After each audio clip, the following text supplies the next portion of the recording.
On July 4th, 2026, democracy ends. This will be the largest celebration of white supremacy in American history since Madison Square Garden and Woodrow Wilson's airing of Birth of a Nation inside the White House as he was president. This is the Woke Socialist Podcast.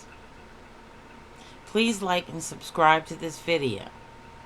We make no money off of anyone. And we are just here to tell you the truth in real time. We are woke, we are socialists, and we are not going anywhere. Let me be clear. Socialism is humanitarianism. Every time someone mentions socialism, it always gets directly linked to politics. That's not the case. This is propaganda. The same propaganda that taught you trickle-down economics told you that socialism is bad. Now, in the past, under the Soviet Union, called the Union of Soviet Socialist Republics, there was this misnomer that socialism was communism. But what you are experiencing right now in real time is actual communism. Because communism relies on allies. It relies on being complacent. It relies on fear. It relies on strength by placating to the fear. So, by all accounts, America's 250th celebration is just a monstrous ball of a two-party system based on not democracy, but a new form of communism based on socialism for the upper classes.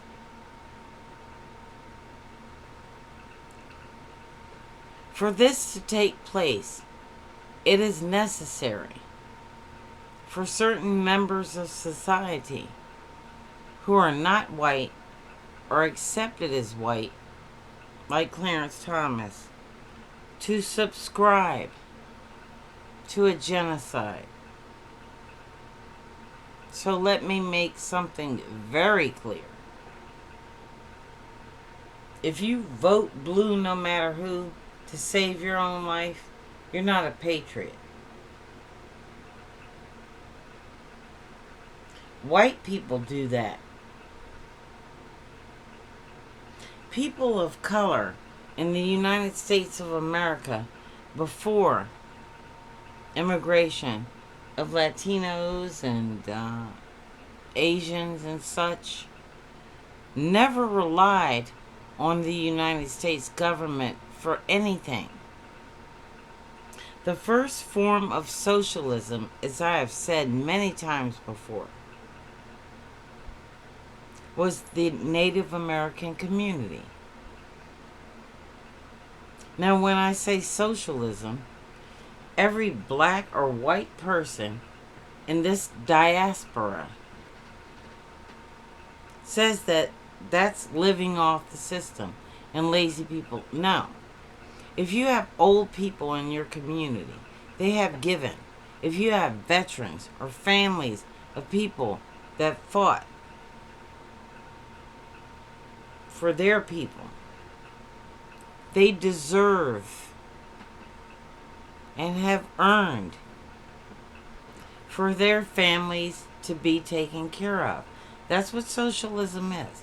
Socialism is you pay your price to your community or your state or your country. And in return for your skills and your sacrifice, you get something. That is not America. A capitalist society is based on the premise that if you work hard, you're going to get something. And everybody who does not do that is lazy. So where does that leave elders, the disabled, and others? You can't work, so therefore you deserve nothing. That's capitalism. And then they have indoctrinated black people into believing in this system. And Native Americans. That the quick buck makes you better than the man that is working. Because you type on your fingers. Or you keep getting reelected. The man that puts his hand in the soil is the man that has the power. Not you. The guy that can plant. The woman who can sew. The person who can purify water. This is not America right now. They have forced you to rely on elections for your salvation. When since 2016, Democratic Socialists, which I am not a member of that party, I have been a socialist since the 1990s, have convinced you that socialism is reliance on the United States government. It is not. We are highly organized on our own because we expected this. We expected the Democratic Party to be sellouts. We expected the Hitler Youth to come up in America and for every swinging dick that wanted to make a buck to sign on to Aipac because they thought that was the only way to live. Well, the Democratic Socialists and the Socialists have another way to live. Yes, we are highly organized, but we are not going to lend our skills to flower power folks and people who are not willing to defend this country on this land against this government when they know it is tyranny.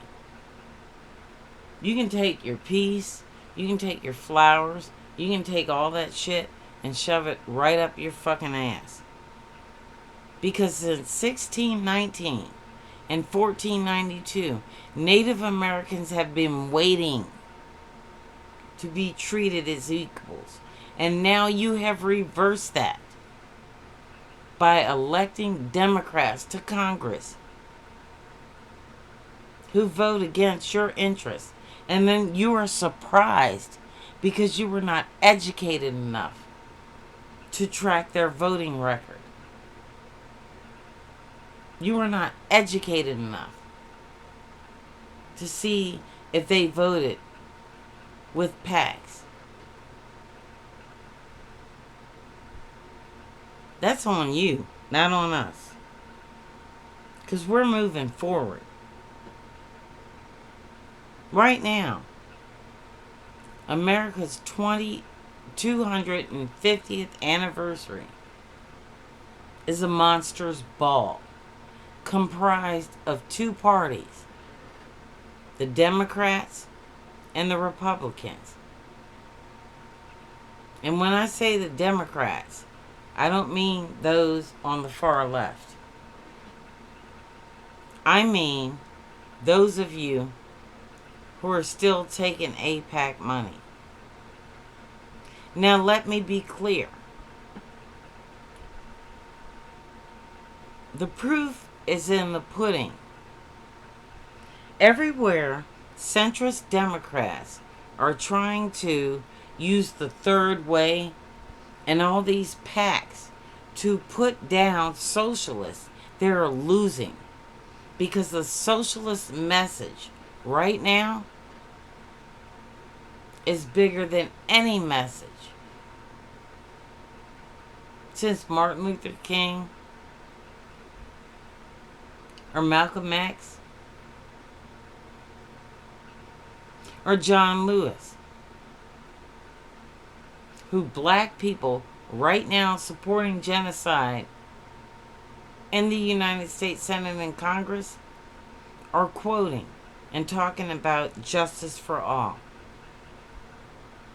Get the fuck out of here with that bullshit. We weren't born yesterday, people who look like me. So we see you and we know you. And we are not falling for the okie doke. The biggest threat to midterms is definitely Donald Trump and Maga. But the biggest threat after AIPAC Democrats win elections like Abigail Spanberger is the right left. Yeah, I said it. Fascists and the Democratic Party. They do not want the advancement of black people. You know why? Because right now, they're making millions of dollars off of you voting blue no matter who. Because they get to stay in office.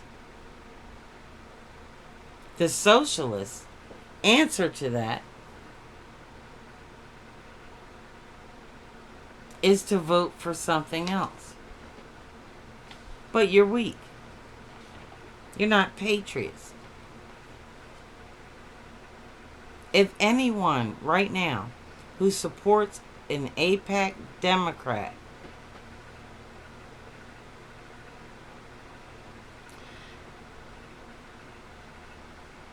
was a patriot, they would not engage right now in harm reduction.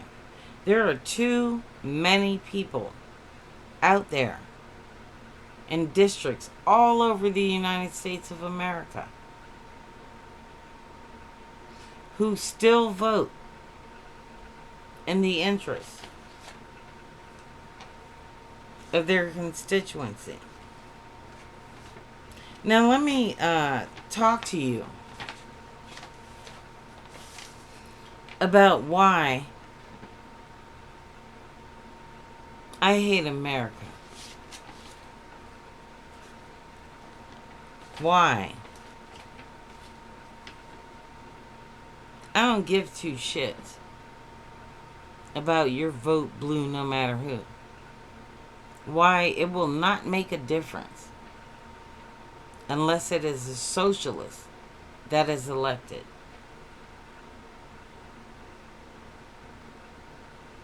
Over the past 25 or 30 years, off and on, I've lived in southern Prince George's County. The second now richest minority county in the United States of America.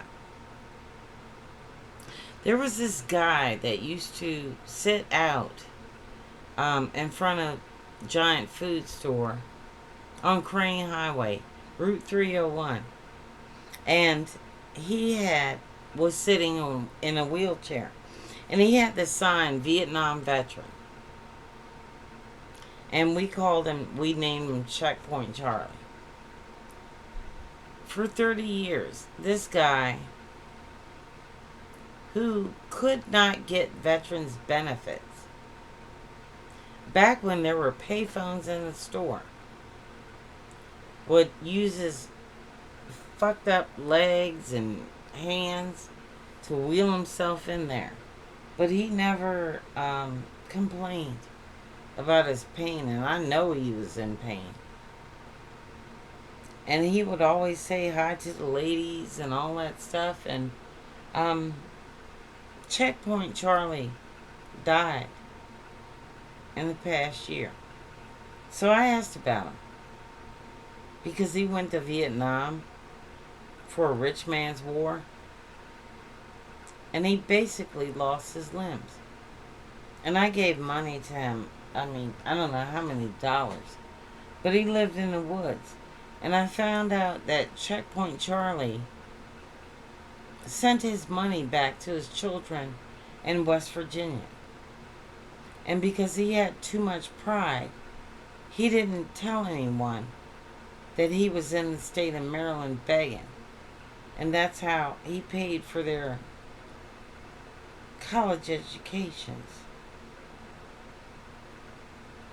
After he served this country, he died poor from cancer with no health insurance.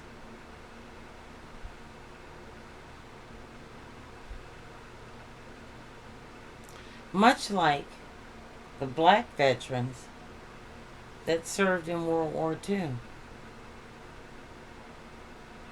They came here. A man named Isaac Woodard.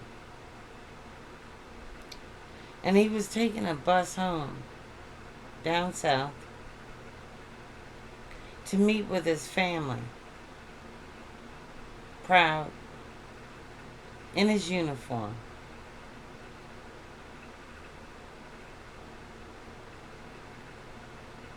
He didn't get there.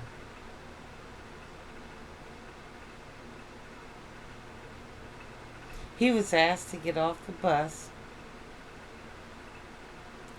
White cops did not like the fact that he was wearing an American military uniform. So they gouged his eyes out.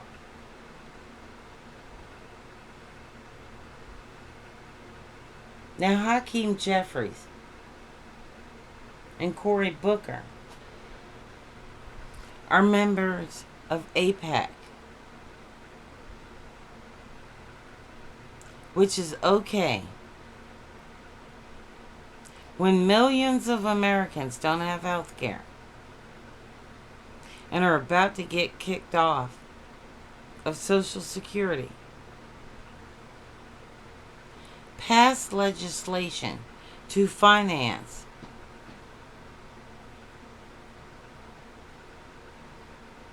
free education and free health care to Israelis under Benjamin Netanyahu. Yes.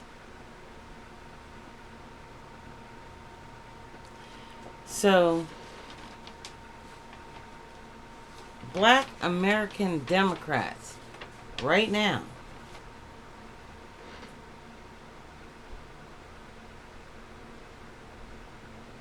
are financing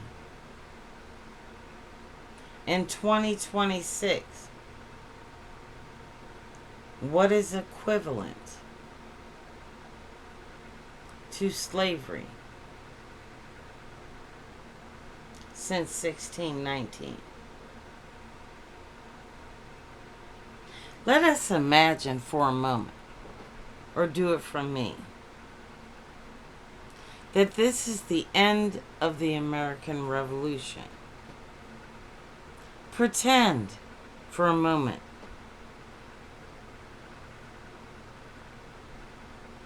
that they had black people in Congress, whatever body of government was operating after the American Revolution.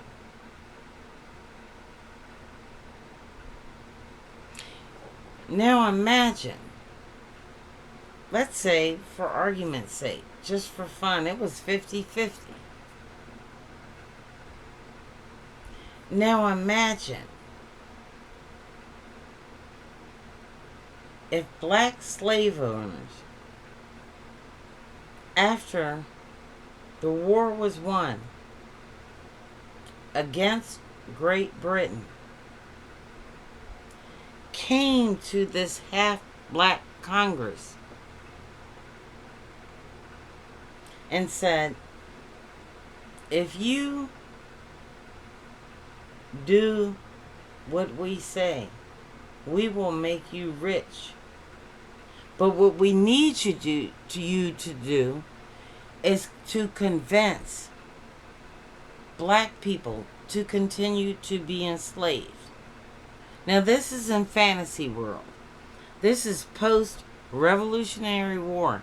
We have one half of whatever governing body being white and one half black.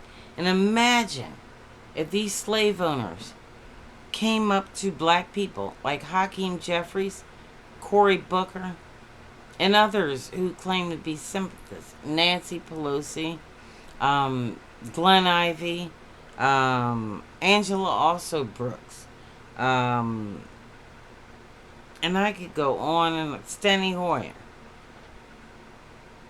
and said, all you have to do is convince these people to convince these people to vote for you, and we can keep your pockets filled and this order in place. Imagine black people getting rich off of the Confederacy back at that time. Imagine the Democratic Party in 2026, post-American Revolution, taking money from slave owners.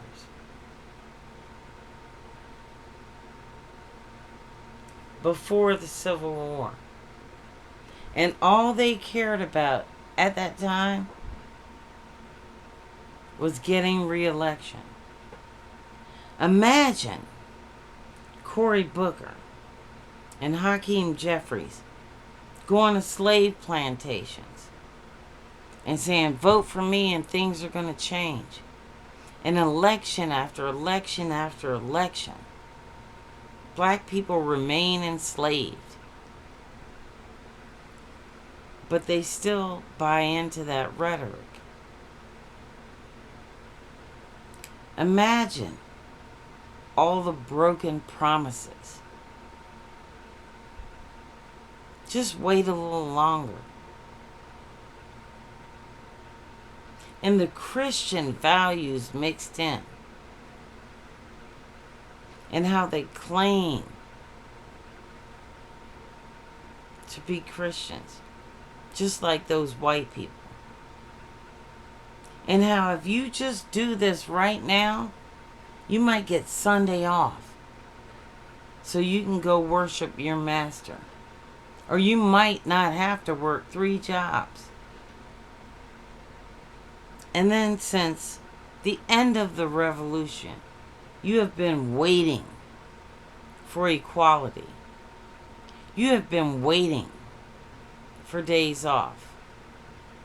You have been waiting for vacation time from slavery. Imagine that. America has only experienced that since the denial of the Democratic Party to make Bernie Sanders the nominee. That was a short time. Imagine 2026 and beyond, and how Democrats taking Aipac money will ensure that future for you 50 or 60 or 70 years beyond this moment. Let me be clear. Democrats in Congress who take money from Aipac are modern day slaveholders. And at the very least, they are non-abolitionists in your freedom. So what you are subscribing to vote blue no matter who, is a black electorate. Black elected officials who have over 400 years been programmed to trust white supremacy over black excellency. What you're subscribing to is American Confederacy.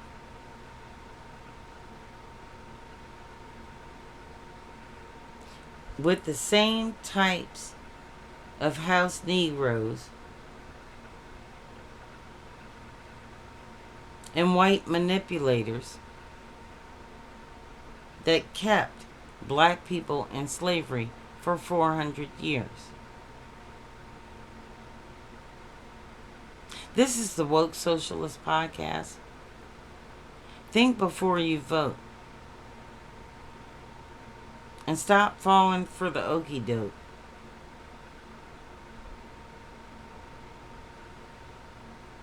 The biggest threat against fascism